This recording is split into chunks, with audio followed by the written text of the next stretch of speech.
போன அநேகர் நம்ம மத்தியிலே இருக்கிறார்கள்.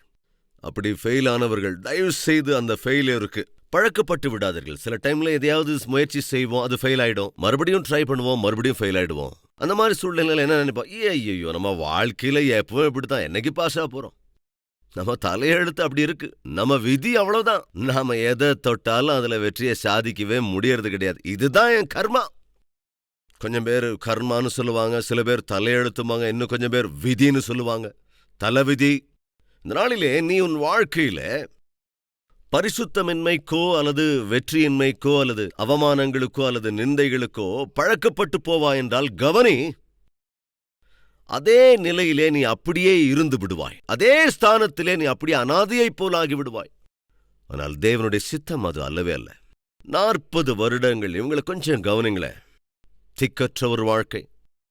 அப்படி ஒரு திக்கற்ற வாழ்க்கை வாழ்ந்து கொண்டிருந்த போது அவர்களுக்கு மத்தியில் ஒரு குடும்பம் பரிசுத்தமான வாழ்க்கை வாழ்ந்து கொண்டிருந்தது. அந்த குடும்பம் யார் தெரியுமா? மனோவாவின் மனைவி.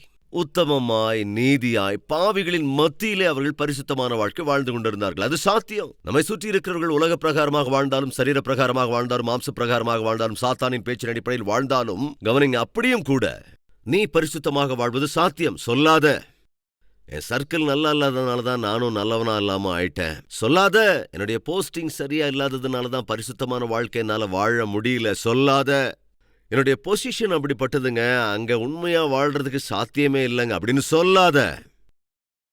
அந்நிய தேசத்துல யோசேப்பினுடைய பொசிஷன் என்ன? தேசத்தை ஆளுகை செய்கிற பொசிஷன். அந்நியர்கள் ஆளுகையில் இருந்த தேசம் அது. அப்படி அந்நிய சக்கரவர்த்தியின் இடத்துல, அந்த பார்வோன் இடத்துல பிரதான அதிகாரியாய் உண்மையான வாழ்க்கை வாழ்ந்தான், உத்தமமான வாழ்க்கை வாழ்ந்தான். உலக பிரகாரமான எந்த காரியமும் தனக்குள் வராமல் அந்த போஸ்டரை அவன் காத்துக்கொண்டான், அந்த பொசிஷனை அவன் காத்துக்கொண்டான், அவனுடைய பியூரிட்டியையும் அவன் காத்துக்கொண்டான்.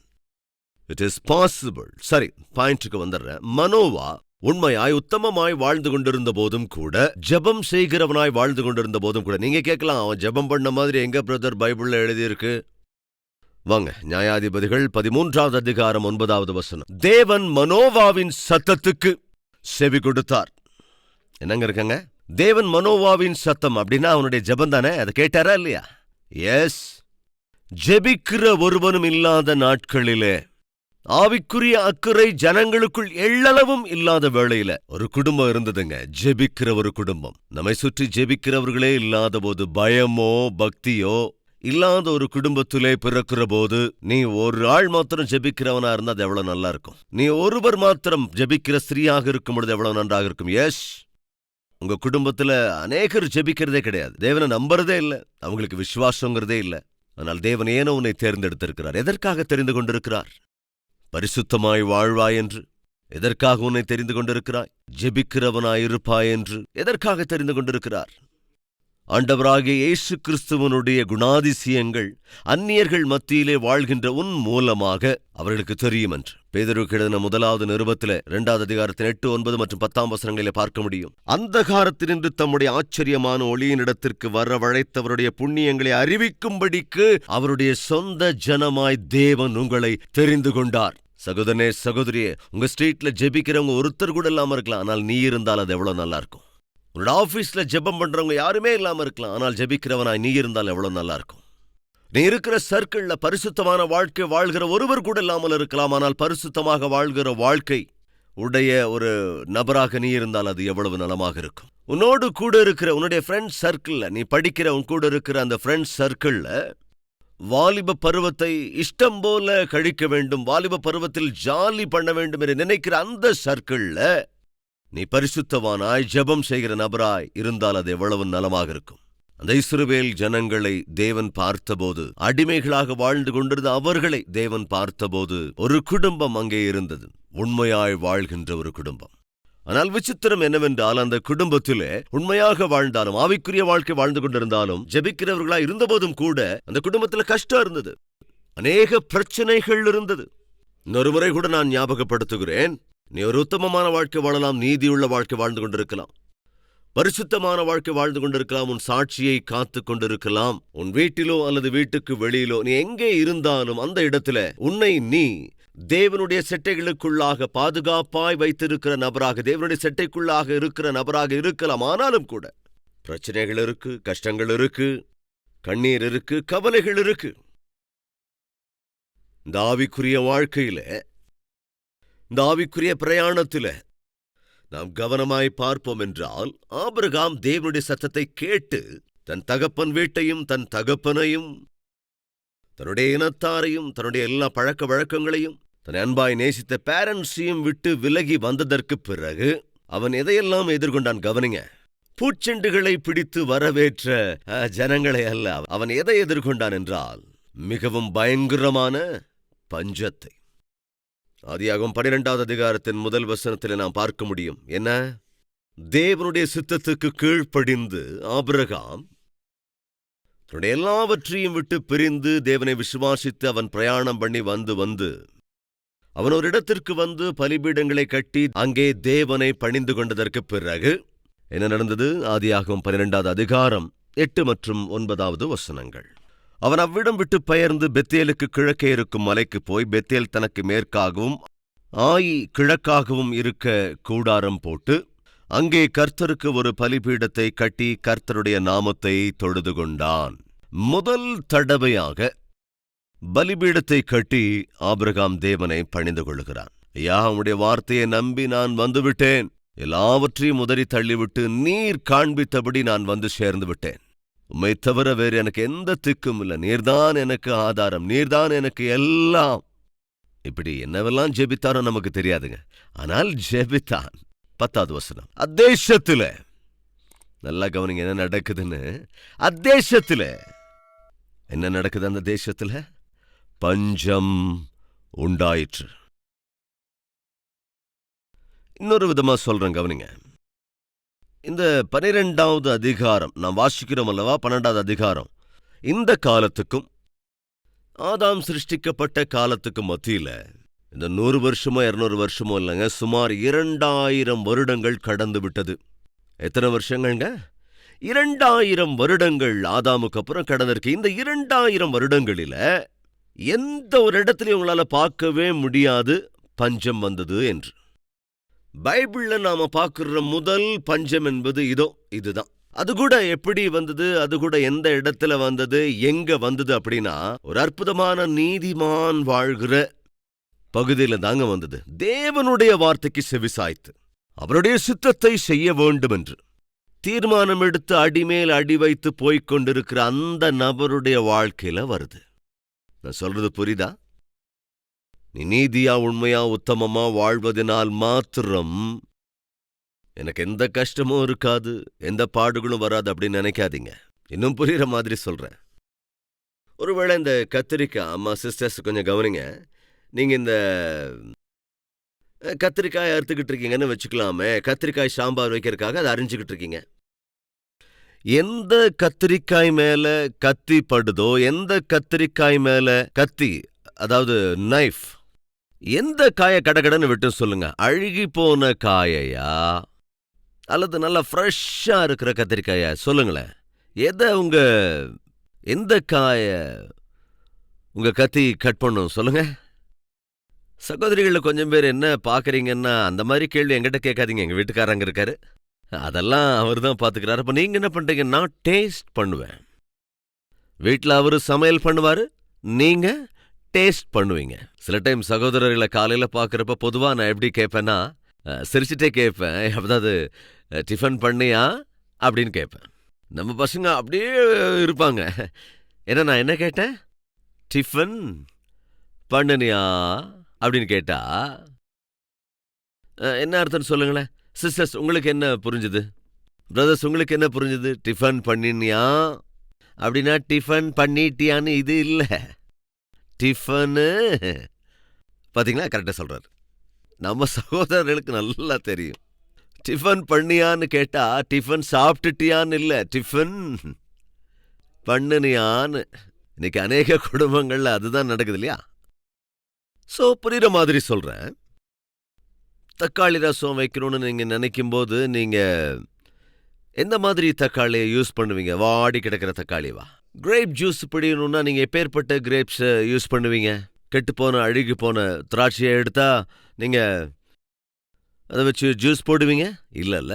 எந்தெந்த திராட்சை பழங்கள் ஃப்ரெஷ்ஷா இருக்கோ, எந்த ஆரஞ்சு ரொம்ப நல்லா இருக்கோ, எந்த காய்கறி நல்லா இருக்கோ அவைகளை கொண்டு தானே ஜூஸ் பண்ணுவோம், யூஸ் பண்ணுவோம், பிழிவோம். அவைகள் தானே மனிதனுக்கு சந்தோஷத்தை, நல்ல ஆரோக்கியத்தை கொடுக்குது. எனவே அன்பு சகோதரனே, சகோதரியே, உன்னுடைய வாழ்க்கையை ஒரு 10 பேருக்கு சந்தோஷத்தை தரக்கூடியதா, ஆசீர்வாதமா இருக்கிறதா, ஆசீர்வாதத்தை தரக்கூடியதா இருக்கணும் அப்படின்னா கவனி. உன் வாழ்க்கை பிழியப்பட வேண்டும். அன்று எந்த அப்பங்கள் இயேசுவின் கரங்களிலே கொடுக்கப்பட்டதோ அந்த அப்பம் பிட்கப்பட்டது, அந்த அப்பங்கள் உடைக்கப்பட்டது. எந்த அப்பம் உடைக்கப்பட்டதோ அந்த அப்பம்தான் அன்று அநேக 1000 பேருக்கு ஆகாரமாக ஆசீர்வதிக்கப்பட்டது. எனவே உடைக்கப்பட்ட அப்பங்கள்தான் ஆசீர்வாதமாய் மாறிற்று.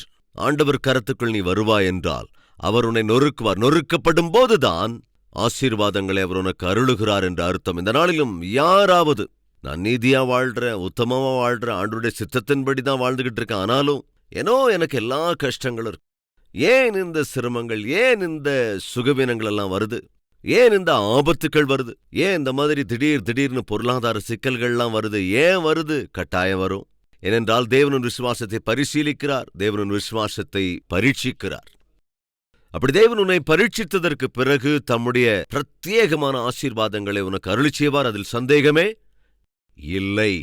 கவனிங்க என் அன்பு சகோதர சகோதரிகளே, நான் தியானிக்கிற முக்கியமான காரியம் என்னவென்றால், மனோவாவும் மனோவாவின் மனைவியும் பாவிகளுக்கு மத்தியில பரிசுத்தமான ஒரு வாழ்க்கை வாழ்ந்தார்கள். ஆனாலும் அவர்களுக்கு ஏனோ பிள்ளை இல்லை. அவர்கள் வீட்டிலே ஒரு பிரச்சனை இருந்தது, தீராத பிரச்சனை, தீர்க்கவே முடியாத பிரச்சனை, சுற்றி இருக்கிறவர்கள் எல்லோரும் அடிக்கடி கேள்வி கேட்கிற பிரச்சனை. ஆனாலும் தேவனை விட்டு விலகவில்லை, அவைக்குரியவைகளிலிருந்து விலகவில்லை, ஜெபிப்பதையும் விட்டுவிடவில்லை. எனவே ஒரு கட்டத்திலே என்ன நடந்தது? தேவன் பதில் கொடுத்தார். அற்புதமான பதிலை தேவன் கொடுத்தார். யார் மூலமாக பதிலை கொடுத்தார்? தேவனிடத்திலே கவனிங்க, அவருடைய தூதர்கள் இருக்கிறார்கள். அவ்வப்பொழுது அந்த தேவ தூதர்கள் தேவனுடைய கட்டளைகளுக்கு இணங்கி அவர் சொல்லுவதை செய்து கொண்டே இருப்பார்கள். இந்த குடும்பத்தில் அநேக வருடங்களாக ஒரு பிரச்சனைகள் இருக்கிற போது, இருந்தாலும் கூட தங்களுடைய ஜெப வாழ்க்கை, விசுவாச வாழ்க்கை விடாமல் பற்றிக் கொண்டிருக்கிற போது தேவன் அவர்களுக்கு பதில் அளித்தார். தேவன் பதில் அளிப்பார். யார் மூலமாக? நியாயாதிபதிகள் 13வது அதிகாரம். யார் மூலமாக தேவன் பதிலளித்தார்? மறுபடியும் சொல்றேன், தேவனிடத்தில் அநேக தூதர்கள் இருக்கிறார்கள். உனக்கும் எனக்கும் ஊழியம் செய்வதற்காக, உனக்கும் எனக்கும் சமாதானத்தை, சமாச்சாரங்களை கொண்டு வருவதற்காக. வாசிக்கலாம். மனோவா மனைவி பிள்ளை பெறாத மலடியாயிருந்தாள்.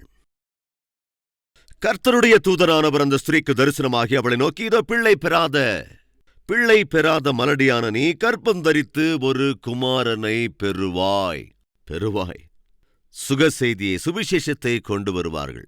அப்படி கொண்டு வருவது கூட தேவனுடைய தூதர்கள்தான்.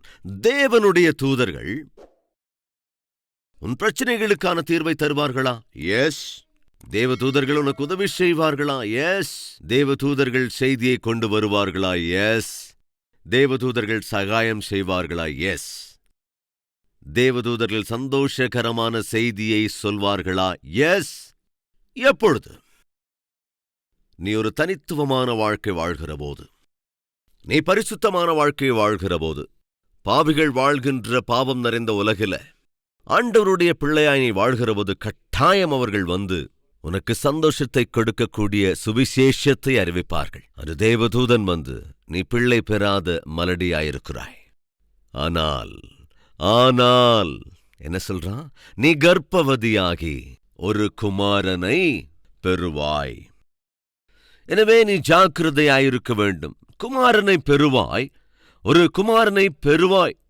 உன்னுடைய ஆசையை தேவன் நிறைவேற்றப் போகிறார். அற்புதமான பிள்ளையை தரப்போகிறார். சாதாரணமா நம்முடைய ஆசை நிறைவேறப் போகிறது என்று நாம் தெரிந்து கொண்டால், நான் கேட்கிறேன், நாம உடனே இன்னும் பயபக்தியோடு இருப்போமா, அல்லது ஸ்லோவா ஆண்டவர்கிட்ட இருக்கிற பயமும் பக்தியும் அப்படியே குறைஞ்சு போயிடுமா? சாதாரணமா நாம் உயர்த்தப்படுகிற போது, தேவனுடைய ஆசீர்வாதங்களை காண்கிற போது, அப்ப வரைக்கும் முழங்கால் படிக்கிட்டு இருந்த முழங்கால்கள் கொஞ்சம் அப்படியே ஸ்லோவாகும்.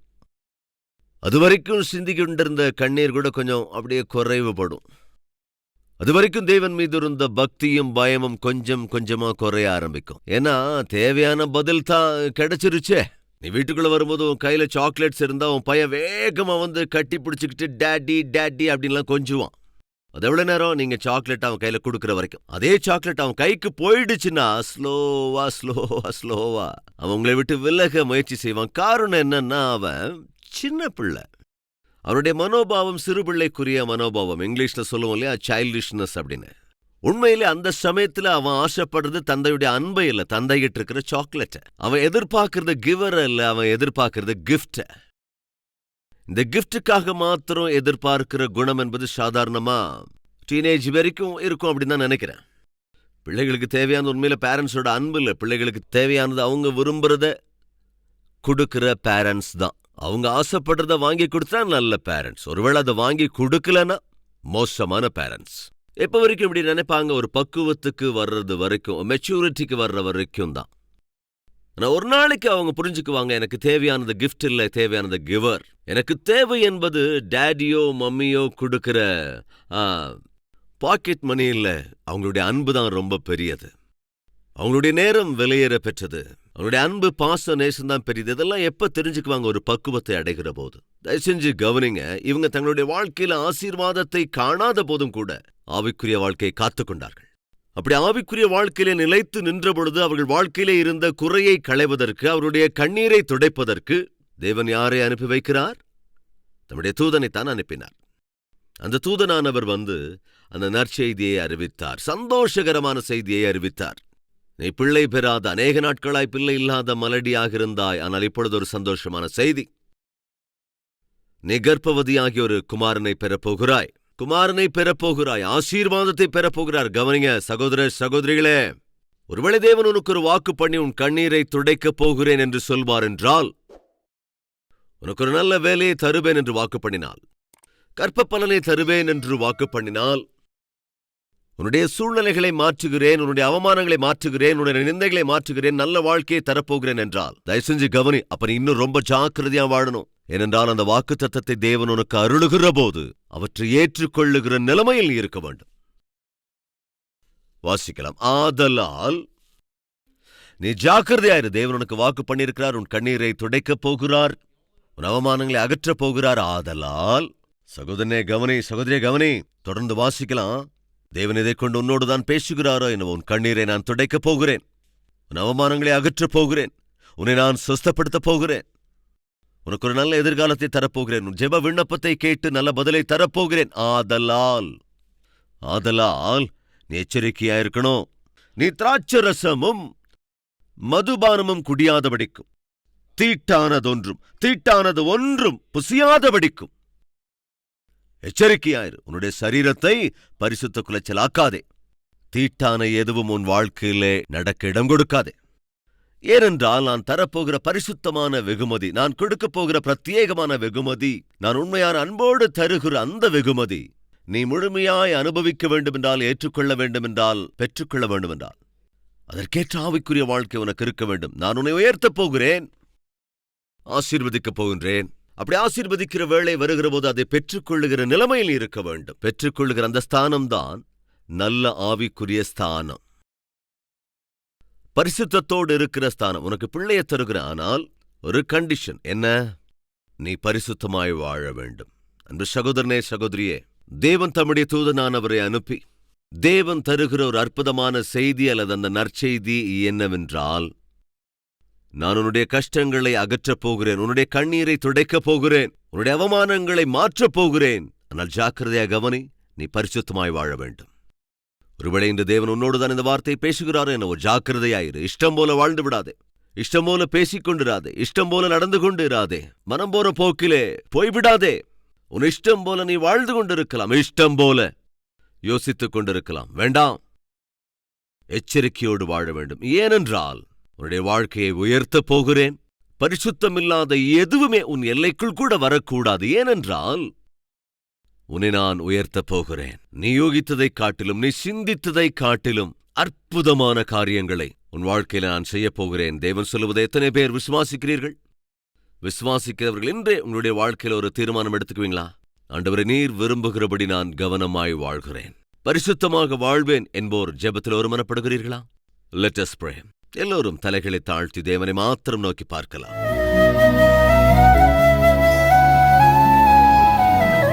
பரிசுத்தமும் அன்பும் நிறைந்த எங்கள் பரலோக பிதாவே, மேன்மையான உன்னதமான செய்தி அருளிச் செய்திருக்கிறீரப்பா. எங்களுக்கு ஊழியம் செய்வதற்காக ஆண்டவரே உம்முடைய தூதர்களை நீர் வைத்திருக்கிறீர். அவர்கள் எங்களுக்கு சகாயம் பண்ண வேண்டுமென்றால், அவர்கள் எங்களுக்காக பேச வேண்டுமென்றால், அவர்கள் எங்களை தேடி உம்முடைய சமாச்சாரத்தை கொண்டு வர வேண்டுமென்றால், சந்தோஷகரமான பதிலை கொண்டு வந்து தர வேண்டுமென்றால் நாங்கள் ஜாக்கிரதையாயிருக்க வேண்டும், பரிசுத்தமாயிருக்க வேண்டும். அந்நாளிலே இஸ்ரவேல் ஜனங்கள் பாவத்துக்குள்ளே வாழ்ந்து கொண்டிருந்த போதும் கூட உண்மையாய் உத்தமமாய் அந்த பாவம் நிறைந்த சமுதாயத்திற்கு மத்தியில் ஒரு குடும்பம் வாழ்ந்தது. அதே குடும்பத்தைப் போல எங்கள் குடும்பம் இருந்தால் எவ்வளவு நன்றாயிருக்கும். இப்பொழுதும் இந்த ஜெபத்திலே ஒருமனப்பட்டிருக்கிற ஒவ்வொருவரின் குடும்பமும் இருந்தால் எவ்வளவு நன்றாயிருக்கும். என் நண்பர்களுக்கு மத்தியிலே நான் பரிசுத்தமாய் வாழ்ந்தால் எவ்வளவு நன்றாயிருக்கும். நான் உத்தியோகம் செய்து கொண்டிருக்கிற சக பணியாளர்கள் மத்தியிலே, என்னுடைய டீம்ல நான் பரிசுத்தமாக இருந்தால் எவ்வளவு நன்றாக இருக்கும். என்னுடைய ரூம்மேட்ஸ் மத்தியில நான் பரிசுத்தமாயிருந்தால், ஊழியம் செய்கிற இடத்திலே நான் பரிசுத்தமாயிருந்தால் அது எவ்வளவு நன்றாயிருக்கும். ஆண்டவர் உம்முடைய பார்வையிலே பட்டால் எவ்வளவு நன்றாயிருக்கும். அந்த நாளிலே உம்முடைய பார்வை மனோவா மனைவியின் மீது பட்டதல்லவோ, அதனால் ஆச்சரிய காரியங்களை அவர்கள் கண்டார்களே. அதேபோல் இன்று உம்முடைய பார்வை எங்கள் மீது பட்டால் நன்றாக இருக்குமே. எங்கள் மீது பட வேண்டும் ராஜா. அவ்விதத்தில் எங்கள் வாழ்க்கை இருக்க வேண்டும். நாங்கள் விசுவாசிக்கிறோம், நல்ல நாட்கள் எங்களுக்கு வரப்போகிறது. நாங்கள் விசுவாசிக்கிறோம், எங்கள் கண்ணீர் கவலைகள் எல்லாவற்றையும் நீர் தீர்க்கப் போகிறீர். நீர் தருகிற பதிலை முழுமையாய் பெற்று சந்தோஷத்தோடு கூட அனுபவிக்கின்ற ஆவிக்குரிய நடத்தை எங்களுக்கு வேண்டும். அப்படிப்பட்ட வாழ்க்கை அருளி செய்ய வேண்டும் என்று இயேசு கிறிஸ்துவின் வல்லமையுள்ள நாமத்தில் வேண்டிக் கொள்கிறோம் பிதாவே, ஆமென். எங்கள் முகவரி கல்வரி, தபால் பெட்டி எண் 30, குக்கட்பள்ளி, ஹைதராபாத் 72.